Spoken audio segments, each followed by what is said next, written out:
Hey, we just wanted to thank everyone that supports us over at jointhefoot.com. We have the best fantasy football community as part of this show. A huge thank you. Look, if you're a fan of this show, you're not over there yet, go to jointhefoot.com. There are so many things that we do over there, like an extra weekly mailbag show for just the Foot Clan over there, monthly giveaways, flex rankings, premium projections. It's so much good stuff. So thank you for helping and supporting the show. Please, if you like it, go check out jointhefoot.com, the best fantasy football community in the world. Hey, this is David Johnson, running back of the Arizona Cardinals, and you're listening to the Fantasy Footballers Podcast.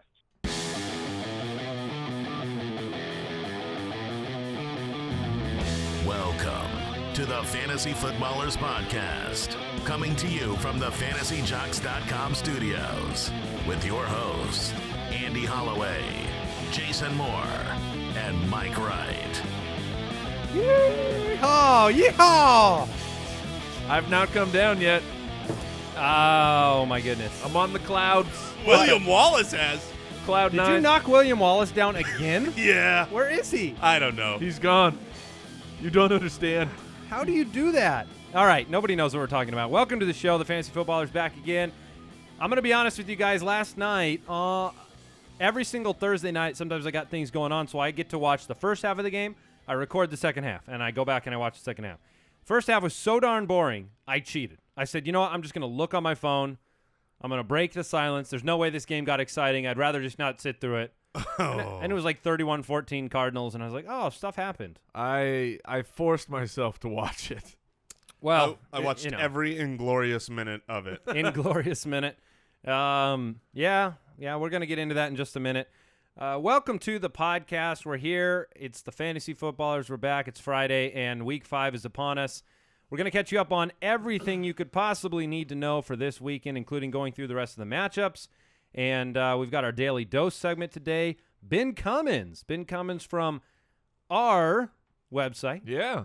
Staff Ben writer. Cummins. The Ben Cummins is going to share some DFS picks towards the end of the show today. What else do we have going on? We got all the news. Hey, you know what today is? Yeah. It's a FootClan Friday. We are giving away A couple gift certificates. Yeah. Yeah, a couple $40 things for shopballers.com. Yeah, so you guys can get some free shirts or mugs, perhaps. Whatever you want. You are very confident. We already, these are just members of jointhefoot.com that we're going to randomly select every Friday. However, we forgot last Friday, so we've got 2 names today. Yeah. 2 names for FootClan Friday winners. Mark Folds, congratulations, and James Vetters. Is that right? James Vetters? Or is he the one that's right. James All right. Vetters. Yeah. Mark Folds, James Vetters, congratulations. I wonder if that's Eddie's brother. Probably not. You always think Yeah. Thank you for that. So, I guess we want to review last night's game. Yes. Yeah. So, started off a little bit rough. Of course. No, you let it ride. So it was pretty nasty there at the beginning for Drew Stanton and the Arizona Cardinals. It was equally as rough for the San Francisco 49ers. But there was one shining beacon of hope For the fantasy world. For the fantasy world. And for the Cardinals. My Twitter was bombarded. I could see nothing but music notes. But I was very excited about it. David Johnson! Ah. David Johnson! Oh, man. Monster game. He is good. I was listening Making the dreams come true. I was listening for to this show. Interview with him this morning, and him in his kind-hearted, nice way that he speaks. He just said, basically he said he felt invincible out there. He's like, I just felt like I couldn't do anything wrong. It was glorious on Twitter to see. There was I saw quite a few non-believers of David Johnson's talent said, I think I got to come around now. The guy is very good. Thursday Night Football can do that. When we set our pre-draft rankings, it was not based on the fact that we're from Arizona. It was based on the fact that you can see what you can see on the tape. 27 carries for David Johnson last night. And he didn't even have to do it through the air. 157 yards on the ground, had another 3 catches, 185 yards total, 2 touchdowns, and was going up against a defense that knew what was coming the entire game. Yeah. And he was doing it in the second half of the game without either starting guard. Yeah. Yeah. So both guards went down, which is something we should monitor for moving forward. Yes, I offered a lot for David Johnson yesterday morning in our league of record, and I was turned down. I offered like C.J. Anderson and Doug Baldwin and a pick and DeAndre Washington, and he said no. And he looks like a smart man, because there are certain players that can win you your fantasy leagues: Lev Bell, David Johnson, Antonio Brown, Julio Jones. Some of these guys that can just week in and week out, you get 10 extra points. Right. And what we had talked about, there's just no confidence in anybody in this game. So for those of you, you benched Larry. Hey, I benched Larry. I still think the result was incorrect, but Larry Fitzgerald succeeded in spite of Drew Stanton playing horrifically. Drew Stanton had 11 completions for 124 yards. Out of 28 attempts. It just happened that all of that went to Larry Fitzgerald and Jeremy Kerley. Jeremy Kerley, number one, is.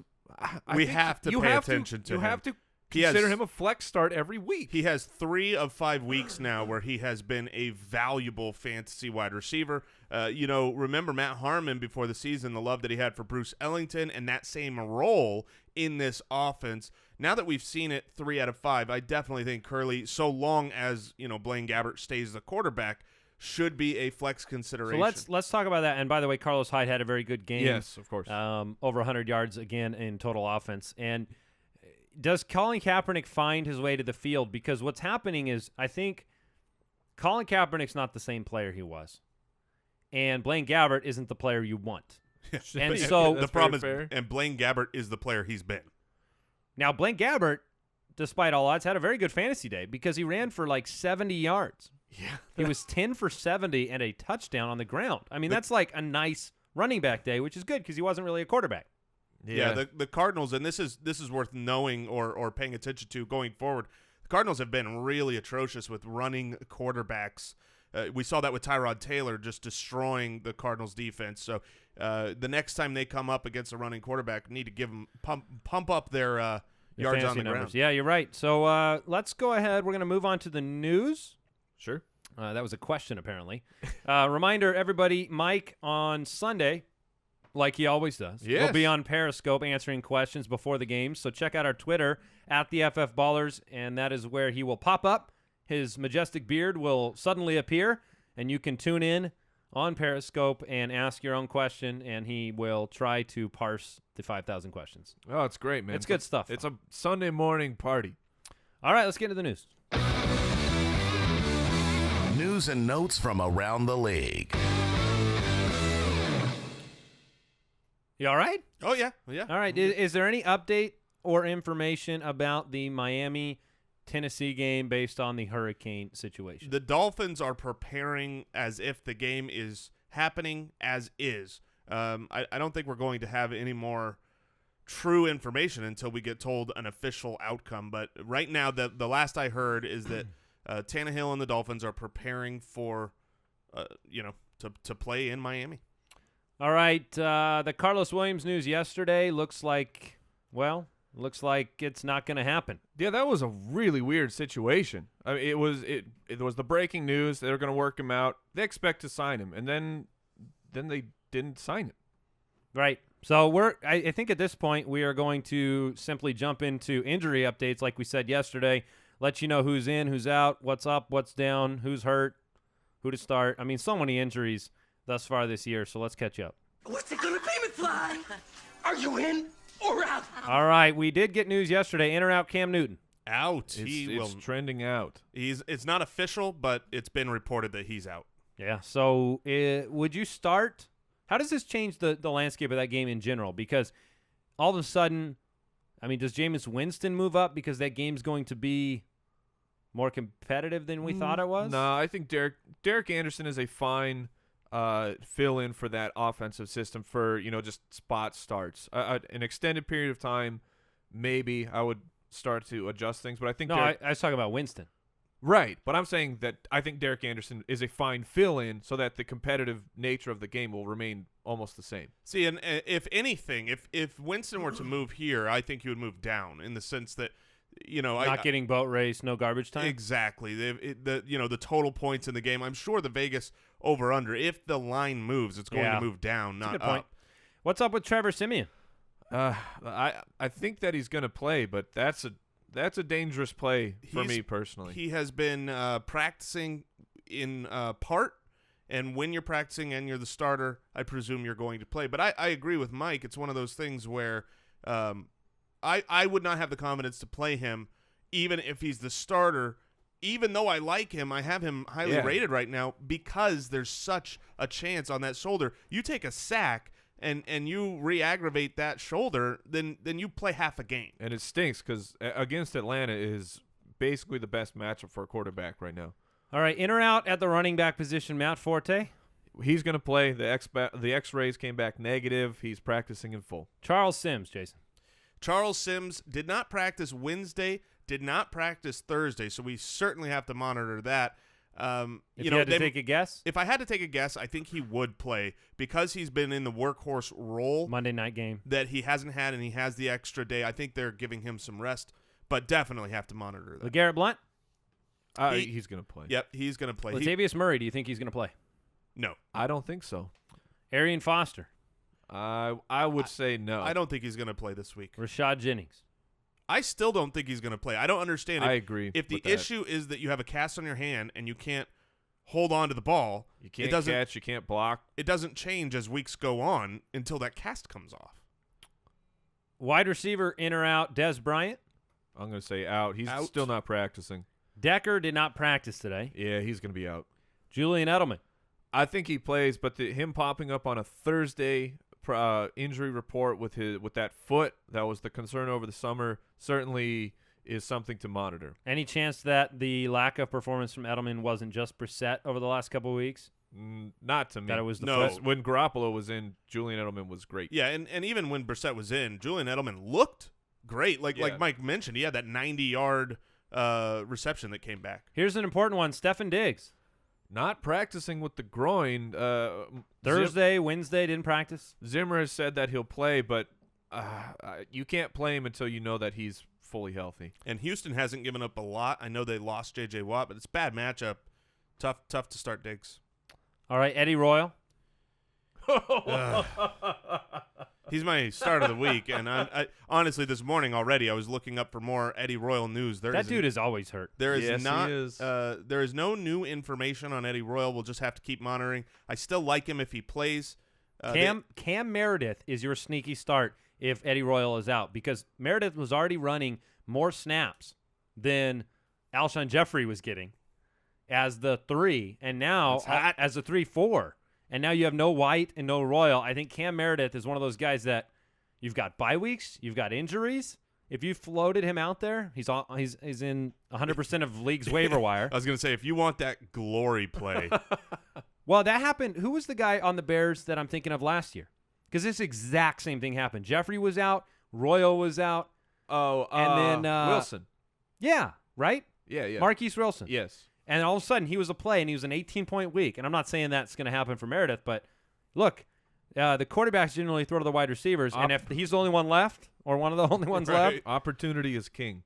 Ted Ginn, Devin Funchess. Ooh, I love me some Devin Funchess. I don't know why. Derek Anderson loves Devin Funchess. This is ridiculous. I really believe it's so ridiculous. Devin Funchess. Hasn't Funchess caught no more than 2 passes in the entirety of the year in a game? Because he catches in bunches. bunches. Regular season, 5 catches in 4 weeks. What did he have this last week? I'm going to give you the ability for him to double his production to 2 catches a week. What did he have this last week, Andy? This last week, the 2 for 56 with a 48-yard catch. I believe I'm not 100 on this, but I believe that both of those passes were from Derek Anderson in limited action. Action. If he puts up 2 for 56 and 0, I'm going to be thrilled. Yeah, just thrilled. All right, yeah. This morning you were singing Devin Funchess. Now you're singing Devin Funchess. He's all yours, buddy. Tight ends. Eric Ebron. It's not in or out. Sounds very doubtful. Out. Zach Miller. In and another beneficiary delicious. of all the in and delicious. Yes. Antonio Gates. I'm going to say they rest him one more week, but it really is a truly 50-50. And this is I'm seeing Hunter Henry in so many starting lineups this week, and it worries me. Yes. I was going to say, be very wary. If you are a Hunter Henry, you're going to play him. If Antonio Gates plays, your production is going to get sliced in half. Virgil Green. He's practicing again. So, yeah, I think there's a chance here. Kyle Rudolph. Yeah. He's in. Larry Donnell. matchup. I would say no. Concussion protocol. I don't think he's going to make it. Will Ty becomes sneaky of the Barfies. Yeah, he's a sneaky Barfy. It's a good play in Green Bay. We like that to be a shootout. Well, if you watched last week, I mean, once Donnell went out, Will Ty was getting some targets. Clive Walford. I think he plays. He's got he's back to practice. And Jason, I'm going to let you take this final one. It's very important. Oh, it's sure. Your favorite position. Yeah. Dan Bailey. He looks like I don't care.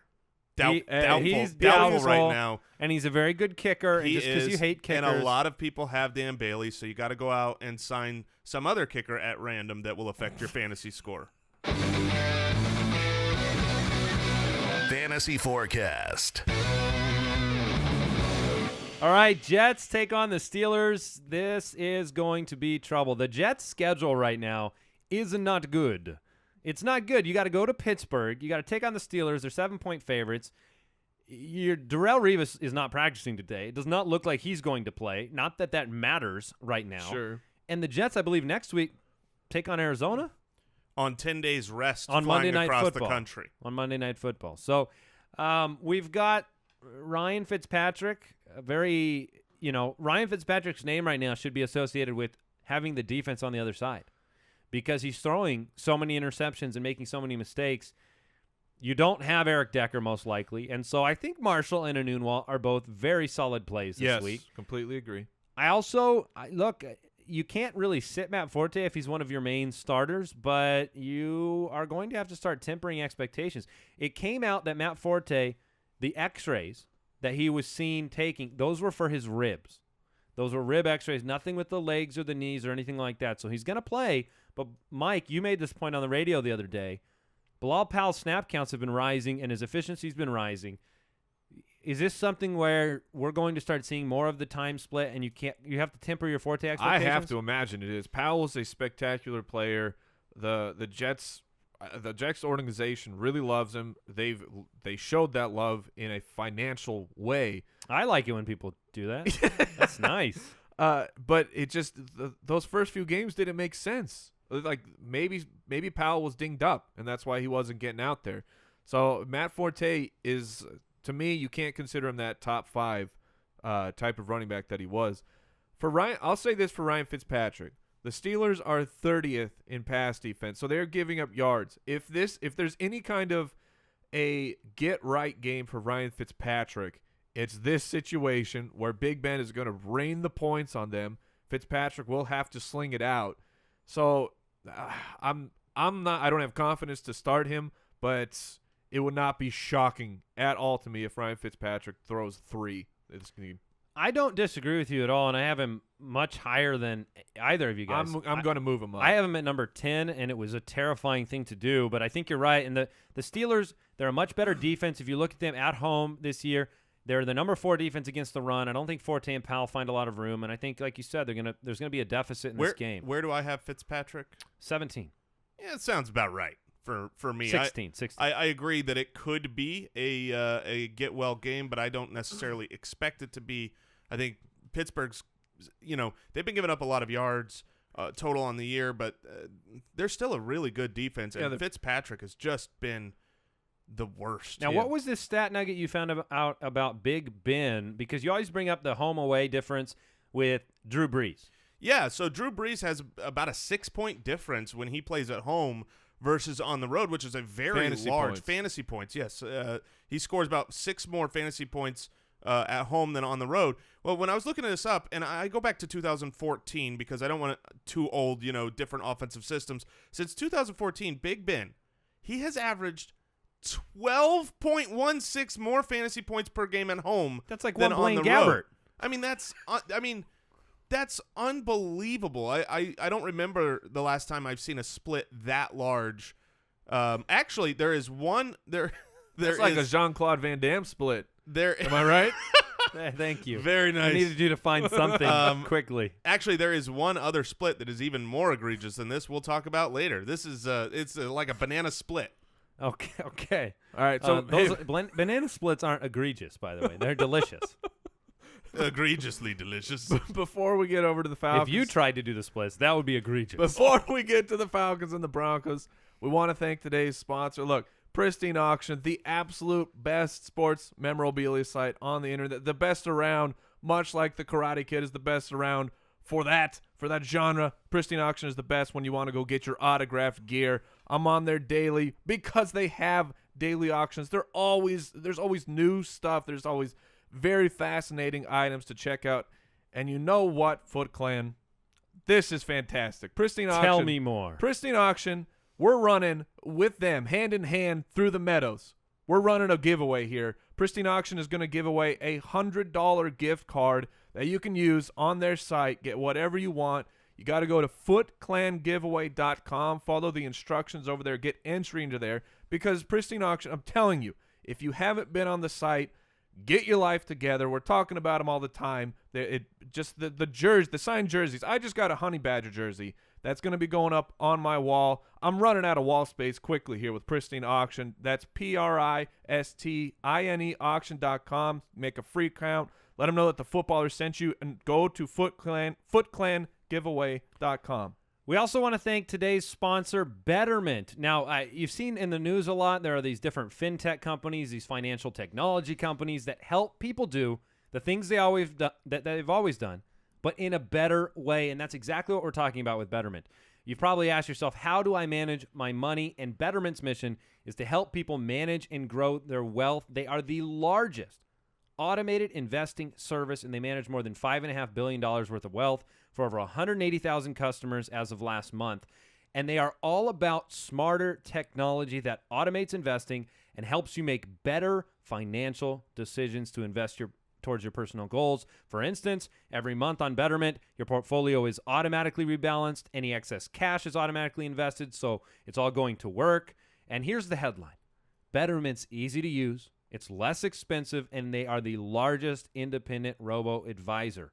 Now, investment, we know, involves risk, but right now you can get up to 6 months of no fees at Betterment. So to learn more, go to betterment.com/ballers. That's betterment.com/ballers. Betterment, investing made better. All right, speaking of better, who's better, Matt Ryan or the Broncos defense? Oh, we're going to find out this week in Denver. The Broncos are at home. They are favored by 5 points. We have an over-under of 47, so even with the great Broncos defense, there still is expected points on the board here. I feel like we need to come up with like a something's got to give segment every once in a while. Where there are these matchups, if there's 3 or 4 things happening, where it's, the number 1 ranked offense versus the number 1 ranked defense. It's the unstoppable force versus the immovable object. Yeah. I might have gotten that backwards. Whatever don't know. you said, I'm voting for the Broncos. In this case, I have Matt Ryan buried, and a lot of people are probably look, I'm gonna give a chance to Matt Ryan to overcome my ranking. I have Matt Ryan. But I just doubt it. I have Ryan currently as a higher end quarterback too. So I'm not burying him. Right. I think Jason and I have him lower. I think we both have him quite a bit lower. Yes. I feel like they might be tricking me, but I'm buying into this Falcons offense as a whole. That it's not just Julio Jones. So the real question is, do you start Matt Ryan? If he's a high-end quarterback too, would you rather just you gotta have save to the roster options. spot? Okay, but here's your situation for everybody. This is exactly what everyone's saying, and I've seen this. Do you just sign another quarterback and take up a roster spot? Let's say, I don't know, let's say you can go sign Joe Flacco against Washington. And you're at home, right? So Flacco's at home against Washington. Do you waste a roster spot on Flacco to play for 1 week because you're afraid of Ryan? Because Ryan could be all right. I don't think there's any chance he's going to be amazing. Yeah, I would probably just play Ryan in that situation. I'd stick with him. What would you do, Jay? I'm not a huge fan of Joe Flacco this week, so it's ironic you bring his name up. But I would not be playing Matt Ryan in a single quarterback league. There are plenty of quarterbacks I would prefer that you can probably get or hopefully already got off of waivers. I would rather start Carson Wentz or Jameis Winston or Kirk Cousins or Brian Hoyer. Those are some names that I would prefer to have over Matt Ryan in this game. Look, I threw shade on Matt Ryan last week at Carolina, and I was flat wrong. So I could be wrong again this week. Props to him and the Atlanta offense. They look amazing. But you have to question how much of it was that and how much of it was, the Panthers not really being the defense without Josh Norman that they thought. Did you see that the Panthers starting cornerback, the starting cornerback that was on Julio, got cut?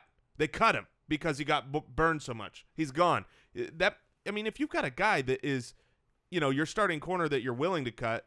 It's one of the reasons why I'm moving Winston up in my rankings from where I started him is because they are Ron Rivera said they're completely reshaping their secondary. So Josh Norman's kind of important. All right, back to this game, though. Like what you're saying there, how do you like Julio?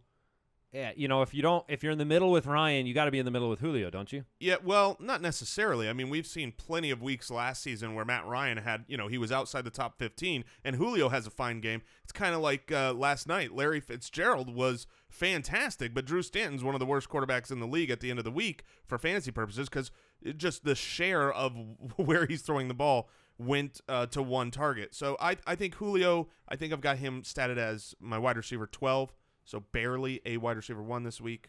Let's break down the other side of the ball. What are some of the trends we see with Denver when they play at home versus on the road? What are we expecting from Thomas, Sanders, and C.J. Anderson, which are the main fantasy starts in this offense? I guess I will continue because I know I have been throwing shade on Twitter. This week, look. You don't like Twitter, huh? Yes. Take that, bird. When it comes to Emmanuel Sanders, he's been on fire. There have been arguments made out there that he is actually the true number 1 for the Broncos over Demaryius Thomas. And if you look back the last 10 games, it's kind of hard to argue against that.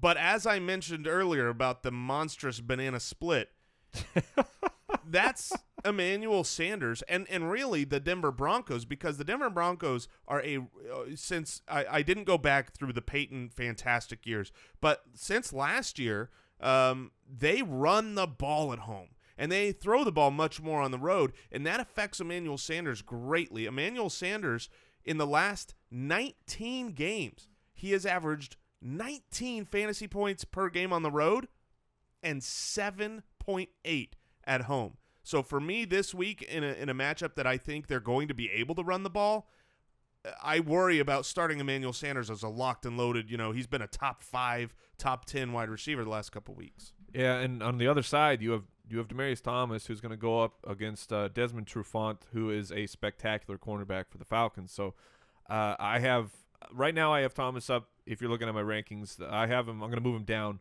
a little bit. So I'm still comfortable starting both Broncos wide receivers, regardless of quarterback position. If it's Siemian, if Siemian gets knocked out and Paxton Lynch comes in, like I alluded to, the Falcons are just giving it up to opposing quarterbacks. So I'm still okay playing them, but they're you got to temper that expectation. Does the Atlanta offense do enough in this game to where it's not just a kind of a running C.J. Anderson-oriented matchup? I think they can. I mean, they're tricking me again, but I'm buying it. Well, it's just tough. I mean, you get week 5, you have enough data behind you, you start to really see where things fall. So let's go ahead and move on. Before we move on, I'm just going to throw this out there. I think Devonta Freeman is a fine start this week. Yes. Oh, yeah, with the Tevin Coleman. There's a lot of questions around him. And maybe you should bring up the Tevin Coleman situation. Tevin Coleman with sickle cell anemia, they're saying they're going to play him in Denver, which is a dangerous thing to do. And I don't doubt that they do, but they're not going to ride him hard in a situation that could cause catastrophic, ramifications. So I think you're going to have, and we've seen that people are able to do a little bit more. It's not much, but a little bit more on the ground than through the air against the Denver Broncos. So if Devonta Freeman ends up with that 65% share of the volume, he's been great. And they have to, pay attention to Julio and other options. So I think he's an okay start this week. Bengals travel to Dallas, take on the Cowboys. This game's nearly a push. The Bengals are actually favored by a point in Dallas, 45.5 point over-under. And look, push comes to shove for Dak Prescott once again. This offense has been riding Ezekiel Elliott. You haven't seen more than 5 to 7 carries for Alfred Morris on any given week. Elliott has been over the 100-yard mark in back-to-back weeks. And look, they're going to be without Dez again, but they're getting it done. It's a kind of a middle-of-the-road defense that's been playing well. They're at home. And in terms of rushing yards per game, like I said, Ezekiel Elliott is number 1 at 103 per game. So the Dallas offense, where's the fantasy value for owners? Because can you stream Dak Prescott this week? I think he's an okay stream. There's likely a better option, but I'm not afraid to throw him out there. Yeah, you're by far the highest on him. You're at 15. I'm at 20. Jason's at 24. Yeah, so he's an okay stream if that's where you need to go. For me, from the Dallas side, of course, Elliott's a every week play. But for me, of the pass catchers, I know that Butler had a decent game, but it's the touchdown. I mean, he was around that 50-yard area, the 5 for 50. That 5 for 50 doesn't get it done. Well, that's called Terrence Williams land. Sure. I mean, that's where it's hard for me to decide between the two. You're flipping a coin on which guy gets the touchdown. And so don't start either. That's why I don't start either. Yeah, I'd rather not. I go with Cole Beasley. I'm going back to Beasley. If you're in a PPR situation, he wants 7 for 50. Right. He doesn't want 5 for 50. If you're in a PPR situation, then Cole Beasley's getting it done on a weekly basis. And I did bring this up earlier. Point per red beard. That is what that means. I did bring this up earlier in the year that I do think Cole Beasley is even more valuable in difficult matchups because you got to get the ball out quicker. I don't expect his yards per catch to be anything great, but if you're in a full PPR, how is he going to crap the team if he gets 8 catches? Exactly. All right, so on the other side of the ball, I want to know what you guys think about the Hill-Geo breakdown at running back. Now, wasn't Jeremy Hill a start of the week yesterday? He was mine. I like Jeremy Hill a good bit. I think that he can be very successful in this particular game. His carries have gone up. I don't know if we said that on this show, but we did. We did? Okay, so his carries keep increasing every week, and the Dallas run defense, they have not given up, a lot of touchdowns, but they've given up a lot of yards per carry, so this could be a good game for Jeremy Hill. I would prefer him over Geo. I think Geo's an okay start here as well in a flex. He's been involved in the passing game as you would expect. Now, Mike, you have Andy Dalton, the highest of the three of us. You have him at 9. We both have him at 15 and 16. Tell me why you like Andy Dalton in this game. It's A.J. Green, really. I mean, I think that's no matter what the week, Dalton can succeed. His yardage totals throughout the year have been tremendous, continually going over 300 yards. Last week, he just didn't get the touchdowns, and the Cowboys' defense is not to be feared, 19th as far as allowing yards. So I think that he's a fine low quarterback one play this week. Bills travel to L.A. to take on the Rams. Woo! We've got the law firm of Woods, Austin, and Britt. Yeah. Which is good for nothing. No, they defend you. They don't defend you from any fantasy opponent in the court of law. Look, it's not a pretty picture in the fantasy world in this game when it comes to wide receivers because while Britt or Quick have had flashes, you really don't know which guy's going to do it. And if you had to count on somebody, it'd be Tavon Austin out of that entire bunch for me, just because of the kind of involvement that he has in the offense. But I don't want to start anybody at the wide receiver position.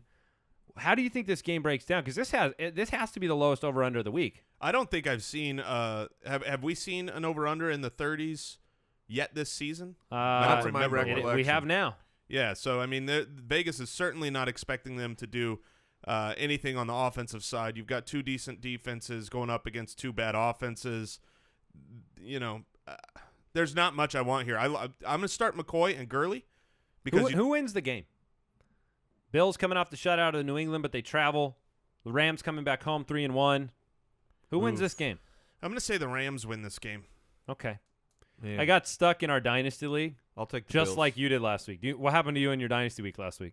Oh, you're saying how I had to start Case Keenum? No, I you started Cody Kessler? Cody Kessler because my backup quarterback ended up getting injured, and my regular quarterback of Aaron Rodgers was on bye, and there's nobody available on waivers in a dynasty. That exact same thing happened to me this week, and Case Keenum is my starting quarterback.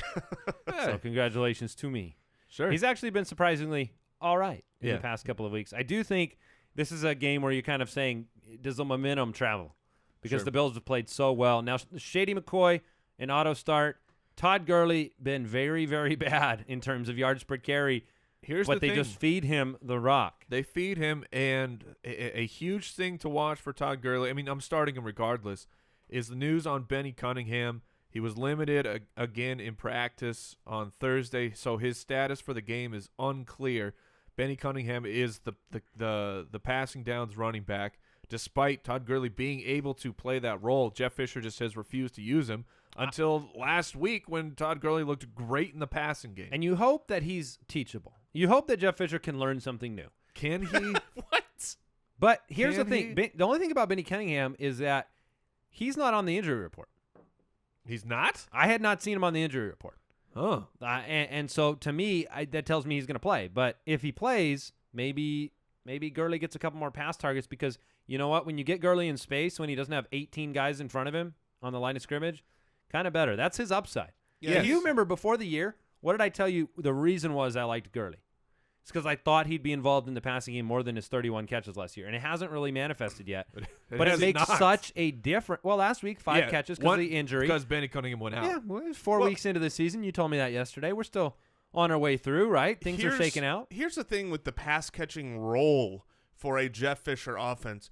Before Benny Cunningham went out, so we're 5 weeks into the season, what do you think the season high in total receptions has been for Benny Cunningham? Oh, it can't be 2? Yeah, I would have gone 3? I'll go 3. 3? So, Mike, you were triple, and Andy, you were double his high total of 1 reception. What?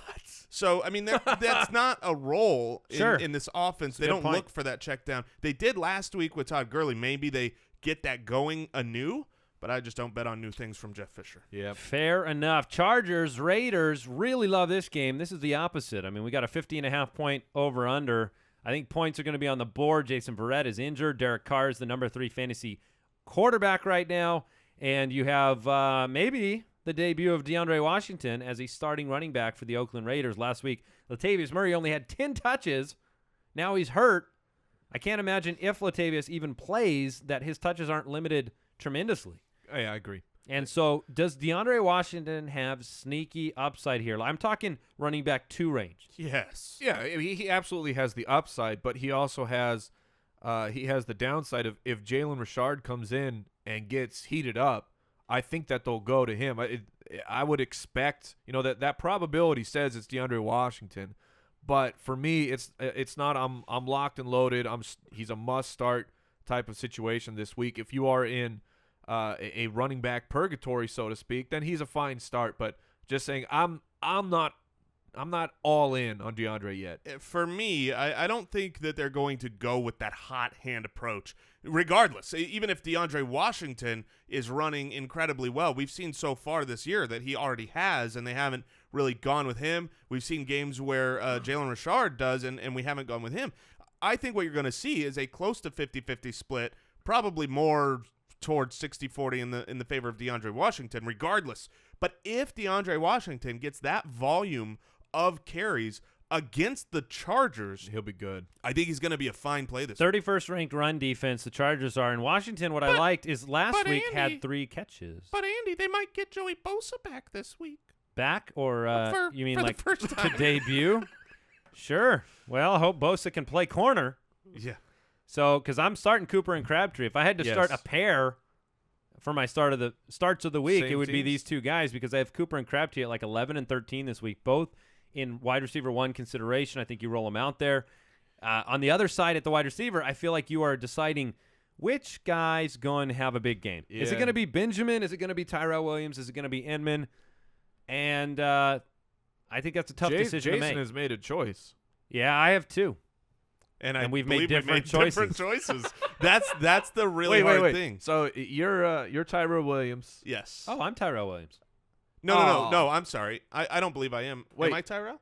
I thought that's what you had told me. No, No. I'm No, Tyrell he's Williams. Tyrell. Yeah. I believe that So you're House Tyrell. Yes. I'm House Benjamin. All right, I'm gonna throw Inman into the ring just because You're can. just going to choose Inman. We're gonna hedge. But here's the deal: when you have these players, any one of those 3 can have a big blow up. We actually have them very close. You have Travis Benjamin at 20, Williams at 24. I have Benjamin at 19, Tyrell at 16. So. Yeah, the reality though is nobody respects Inman. It's apparently difficult. It is difficult as a fantasy owner to start any one of these guys, even in a winnable, high-scoring matchup. I would rather start a guy that I am sure has volume in his offense, but maybe doesn't have the big ceiling that all three of these guys have, just so that I know what I'm getting. Sure. And going week after week, if you get a big week from one of these guys, especially if it's Inman because he's doing it in back-to-back weeks, you trade that guy. You try to find value, because I don't think there's going to be any one of these guys that goes the rest of the season as the predominant pass catcher. I see something in our rankings that I think you two should speak to. Phillip Rivers in this game going up against Oakland. Oakland is like a delightful sight for all passing offenses. You both have Phillip Rivers ranked ahead of Andrew Luck. When push comes to shove, would you start Rivers over Luck? Luck plays against Chicago, but he's at home. You know, the thing with – I had Andrew Luck at number 4 last night. I had him at 4, and I was looking at my rankings again, and I might have moved him down a little too far because I do like the matchup. I expect that the Bears are going to be able to score, but the Chicago Bears have yet to give up 250 yards or more than 2 touchdowns to a quarterback. So, maybe Andrew Luck comes in and has the best week that they've given up all year. I wouldn't be surprised at that. But how much further than their best is he going to do this season? So, I am fine if you wanted to start Phillip Rivers over Luck or Luck over Rivers. Remember to pay attention to the Hunter Henry and Antonio Gates news this weekend. And remember that on jointhefoot.com, we release game day alerts 1 hour before the games begin with all of the information you need to know about who's starting and sitting. And we'll obviously be tweeting that information out as well as we get it and kind of spreading that to you so that you can make your decisions, get Henry out of the lineup if Gates is active, that type of thing. So we need to get into the last 2 matchups and then the Daily Dose. The Giants take on the Packers Sunday Night Football. This is in Green Bay. The Packers are heavily favored. I think maybe the second most favored team this week. Eli Manning hasn't had it together this far, but he's my start of the week because I think this is the right kind of matchup. The Packers are first against the run, 29th against the pass, and you have Shepard, Odell Beckham Jr., and Cruz. I expect this to be Odell Beckham Jr.'s get-right game. Are you guys on board with that narrative? Yeah, Green Bay's giving up 330 yards and 2 touchdowns through the air in their first 3 games. You've seen just how devastated they've become when Sam Shields is not in the lineup. I think it continues. We do not have a full update on Shields yet, but missing this many games with a concussion that's a situation where that has to be they need to make sure that he's right before he can get back out and play football. So I think Eli is a great start. I think that the 3 wide receivers are I think it'll be Beckham. I agree with Andy that this is Beckham's game to really explode. But I'm okay playing all 3 of those guys this week. Yeah, I mean, Eli Manning was loved after week 1 because he threw 3 touchdowns. Since then, he's only thrown 1 touchdown, but he's actually played very well. He threw for 368 yards against the New Orleans Saints, but they ran in all the touchdowns. Washington, he threw for 350 yards again. And then last week, of course, he was terrible. But who hasn't been terrible against the Minnesota Vikings? Right. I think I don't have any problem with – I would love to start Eli Manning. In fact, I am doing so. What do you do at running back for the Giants? You do not play a running back from the Giants. If you're in an absolute pinch, I assume that Jennings is not going to play, which means Orleans Darkwa, you have that hope for that touchdown. But I personally, I mean, you've got the lowest yards allowed per game from the Green Bay Packers on the ground. I don't like the running situation from the Giants. Yeah, it would be Darkwa standard and Bobby Rainey if you're in a PPR. What do we think of Lacey this week? The Giants are the 9th-ranked run defense. Lacey has been, I believe, single digits in every week except for 1 this year. Is it time to just have a permanent different expectation for Eddie Lacy? Because right now he's, 9, 6, 12, no touchdowns on the year. Yeah, ho-hum. He has been ho-hum for fantasy purposes. I think where it's a little shocking to me with Eddie Lacy is they're not getting him involved in the passing game, where he showed that he's got pretty good chops for that, but they're choosing not to use him that way. They're choosing not to use him a ton anyways, but he's still being very efficient. He 5 a carry on the year. He had the 100-yard game, so I think that they will try to keep him involved. But you're right. I think it's just that adjust the expectation. Maybe he's now just the lower end running back 2. But he's still a weekly start. Isaiah Crowell or Eddie Lacy rest of the season, because if Lacy's not involved in the passing game, Crowell's barely involved in the passing game. I'm going to take Eddie Lacy. I think I'm going to take Crowell. I'll take Crowell. All right. That's rough, though. All right. Any other information from this game we want to share? Well, Aaron Rodgers. Jason, you like Cobb in this matchup, correct? I do like Cobb. Look, they're coming off of a bye week. This is going to be a high-scoring game. Aaron Rodgers throws all of his touch. Aaron Rodgers is my number 1 quarterback this week, coming off a bye at home. He had another very large banana split. So I believe that you're going to have Aaron Rodgers throwing 3 touchdowns. And if he's throwing 3 touchdowns, I think, I'm giving 1 to each of their 3 wide receivers, and Cobb is a fine flex play this week. All right, let's get into the last matchup, Monday Night Football, Buccaneers-Panthers. We just heard Cam Newton's out. Jonathan Stewart's going to be out. Everybody's out. Sims might be out. Favorite player in this game? Devin what do people? Funchess. Oh, my gosh. Yeah, when Sims is out, Devin Funchess is I wouldn't be surprised you make that connection. So if Sims is out, we are looking at a starting situation of Jacquizz Rodgers. Yeah, and Fozzie and Cap on the other side. Cameron Artis-Payne. That's delightful. Yeah, so, look, what do you do here? Evans is a must start. Yes, must start. Panthers got torched last week. They're remaking that. They've been a lot better at home as a defense as a whole. Right. So this is why I've tempered my Winston and Evans and those expectations, but I still like Brate. I still like Evans, and I still like, the potential for this game to be that shootout. Maybe not as much with Newton out. Even right now, there is no over-under, right? Because we have basically the quarterback situation. Yeah. So what's the narrative in this game that we need to understand as fantasy owners? I think you've really covered it. Sims must start. Brate, it's a spectacular matchup. The Panthers are giving up tons of points to tight ends, so he's a nice start for me. Kelvin, I think he's still a fine start. Derek Anderson, I know you got your support here for Devin Funchess, but the Kelvin Benjamin's rookie year, he was more successful in those games with Derek Anderson than he was with Cam. So I'm not worried at all about them not having a connection. Is Kelvin Benjamin a top 10 wide receiver rest of the season, yes or no? Yes. So you guys both buy in even after kind of the struggle week, and yeah, he did score last week, not high volume. Olsen, is Greg Olsen a top 2 tight end rest of the season? Yes. Yeah, top 2, 3. I mean that he's really right on that 2-3 line. And Cameron Brate was my start of the week. Yeah, so I like him. Fantastic. So a question I'm asking for. Listener just wrote in. Definitely a friend. Would you start Joe Flacco or Jameis Winston? I would start Jameis Winston personally. I think that Carolina's defense was a little bit exposed. It's going through that.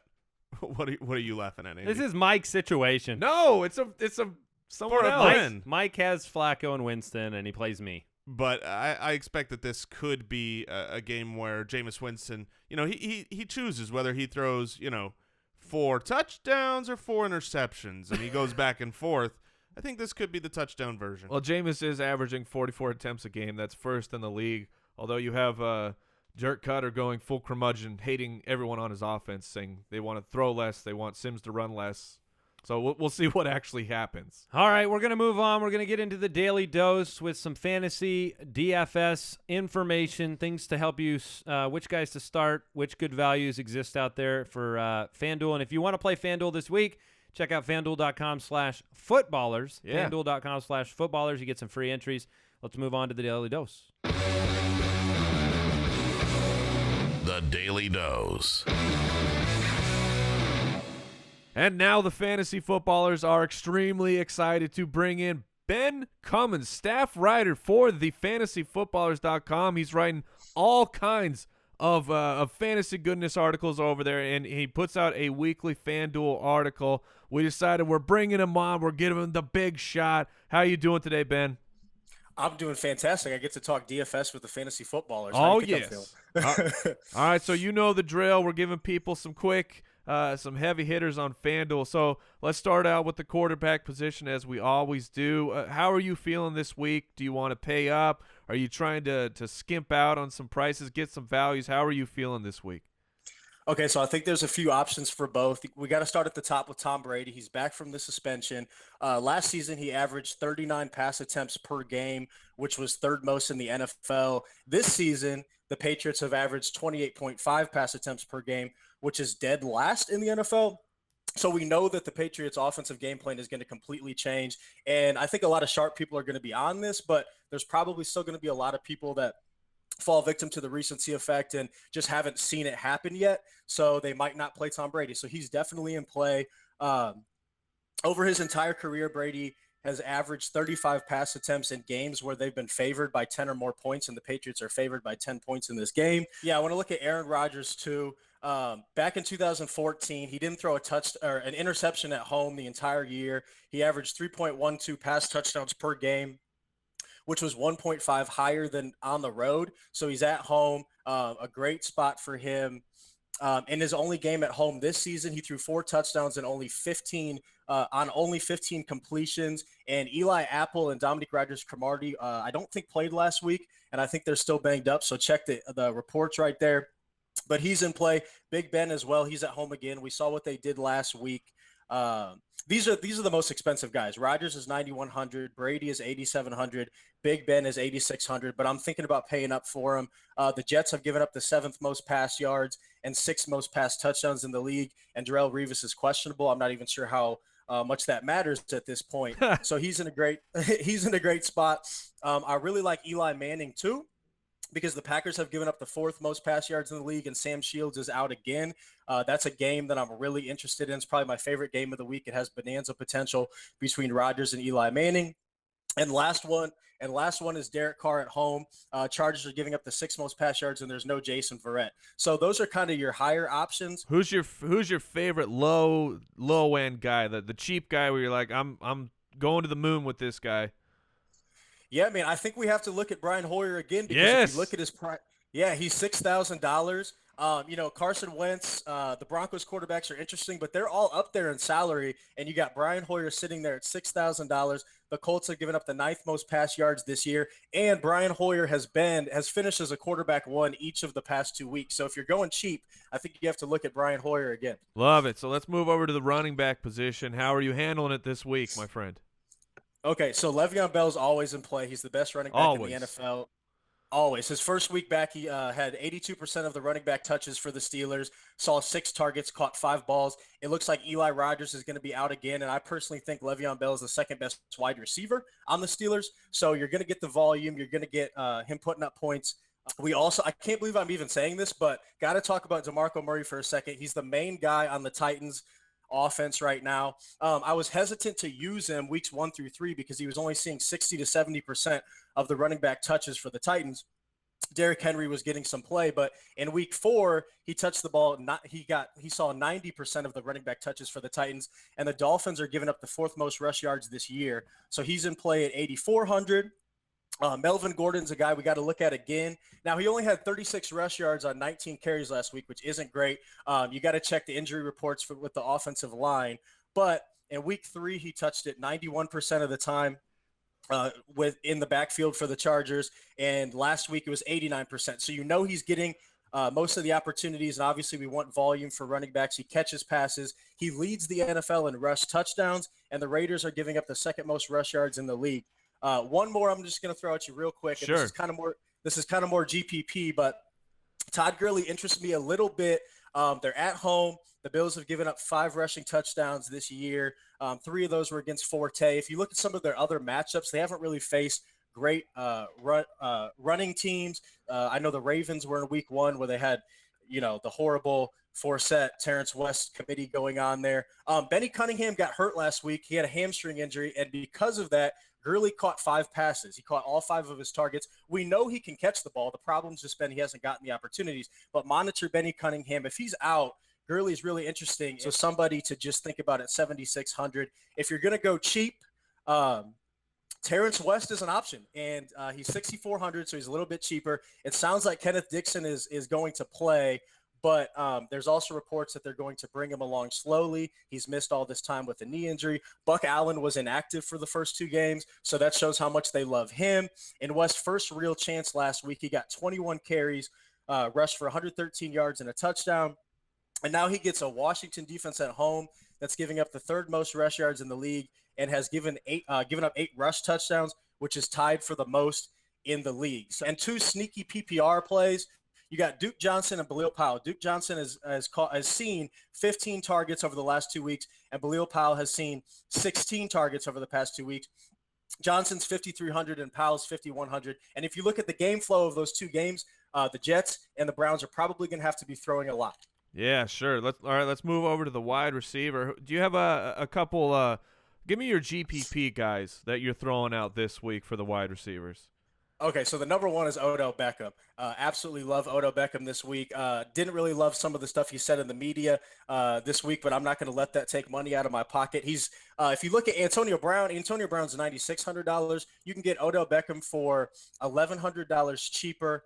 I think he's an elite GPP play. We have all this talk about he's not seeing the targets as much, but if you look at his first 4 weeks, he's actually had pretty similar stats. He just hasn't caught the touchdowns.